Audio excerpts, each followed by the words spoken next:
Hello, everyone. Welcome back to the Hawkins Do Your Copy podcast. My name is Lauren. And my name is Emily, and in this podcast we talk about all things Stranger Things. Yay, we do. Yeah. It's October. That's exciting. It is October, and like I said last week, I cannot believe we are now in October. It is this year, I don't know what this year is. But October is the best month of the year, in my opinion. Spooky season. Spooky season. We love a bit of spooky season. And I have been so excited to talk about all the things that we're going to talk about this month, which is going to be super fun. So, yeah, that's all good. We've got we'll go into a little bit of detail then about how this is going to work this month. Yeah. So, we've got a lot of, I don't want to say festive treats because it is not festive at all. No. Spooky style festive treats. Like a little bit, yeah, and like darker content, I guess. Yeah, we're going to be kind of a bit more general, I think. Yeah. It is something for everyone this month. And I think it's going to be super fun to talk about. I am looking forward to Halloween. Yes. So Halloween is actually the day of the podcast, and that's going to be super fun. We're already excited for it. But this week, we are going to be talking about the things that were meant to happen and things didn't quite turn out that way. Yeah, and actually the things that were meant to happen are pretty dark stuff. Just a little bit. Like, it gets tamer as we go down the list, I think, but it's pretty dark, like death and destruction and psychological damage, you know. Yeah. Standard Stranger Things, really, isn't it? But yeah, I mean, yeah, actually, to be honest, yeah, just a standard episode. Just a tagline of the show, pretty much. Psychological damage. There it is.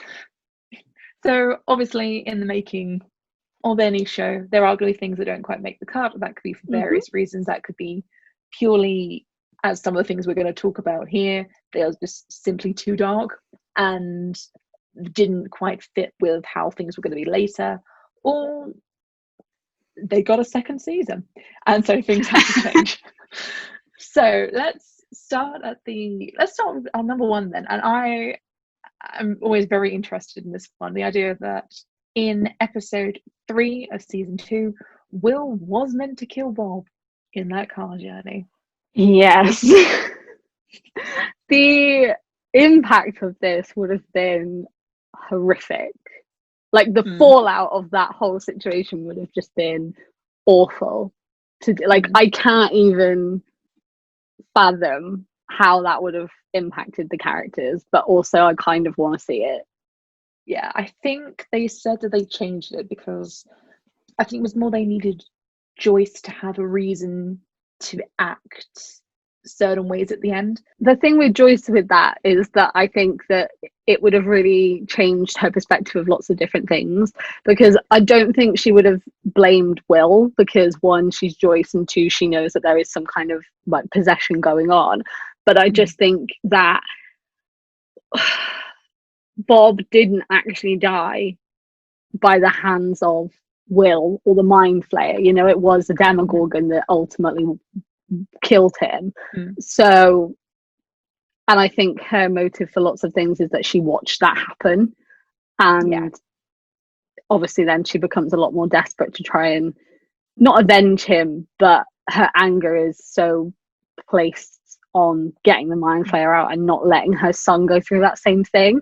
Whereas if they'd found him and had seen that he had been killed, and then to know it was Will, like the whole dynamic of that just would have changed, because one, she wouldn't have seen it happen, and two, like I think they would have realized the severity of the situation a lot sooner, because they don't realize that he's been possessed until like a couple of episodes after that, after he's on the school like football field and has the moment of possession. Yeah, that's the thing. But how would Will go about the rest of his day? Like, would he would he be aware, or would he be under full possession at that point? Is he just going to walk into the middle of school and be like, "Oh, hi, Mike"? Knowing that Hey, how's it going? I reckon he just probably killed. Yeah. I reckon because there would have had to have been a scene of possession, wouldn't there? Which we wouldn't have had before then. So it's like, when would he have been possessed? Would he have been possessed in the car? Would Bob have watched that happen? Yeah. And that would have been weird. Because I think, would they have played the idea where he's kind of going in between the dimensions then? Would that have been the mind players kind of getting that way, so we actually never would have got the scene on the field? Yeah, but then what would he have done after being in the car? Would he have just like ran off into the forest somewhere, and then he would have been missing, and then the school calls Joyce and are like, "Hi, Will never showed up to school today. What do we do? What, is he okay?" Like, yeah, because I imagine that, I mean, I don't know the mind flayer personally, but I imagine that he would want to switch immediately to kind of give that idea of, because not only would it hide that he's done it, but also kind of, it would make Will feel worse. I think that is what the mind flayer would want. Like, he does it, so like the mind flayer does it, and then he switches out and becomes Will again, and then is just looking at Bob's corpse. Yeah. I that would have been so harrowing. I'm interested to know as well how they would actually show it.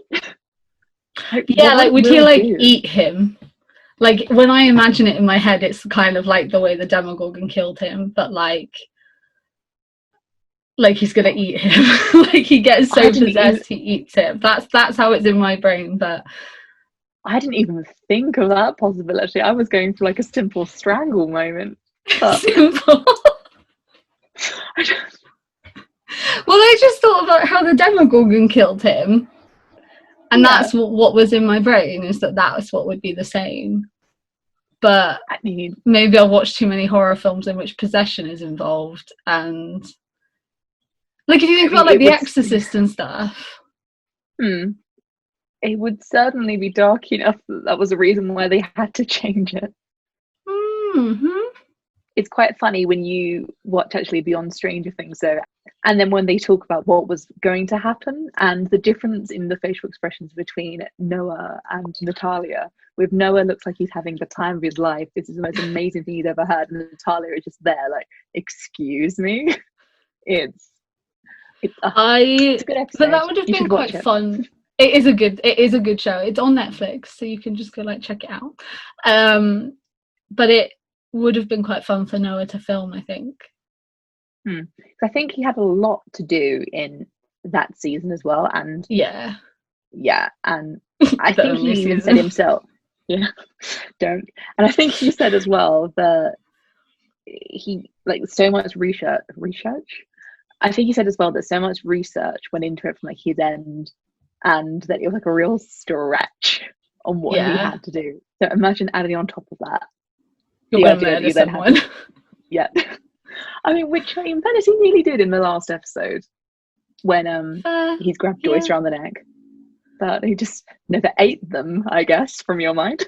No, but like I just think about how the Demogorgon, but like yours probably makes more sense because we see how he acted when he was possessed, and he like goes to strangle Joyce, so that's probably more likely something that would have happened. But I don't know, I just had in my brain that he's like driving, and Bob's driving, and then suddenly Noah just like gets him. I don't know, that was my brain, but maybe I've just seen too many horror films. And that is the most exciting version of that, though. I mean, as shocking as like just a strangle around the neck would be, just if they're driving along and there's the back shot and you just see suddenly, like, would they actually show it, or would it be a case of you kind of see it in shadow then?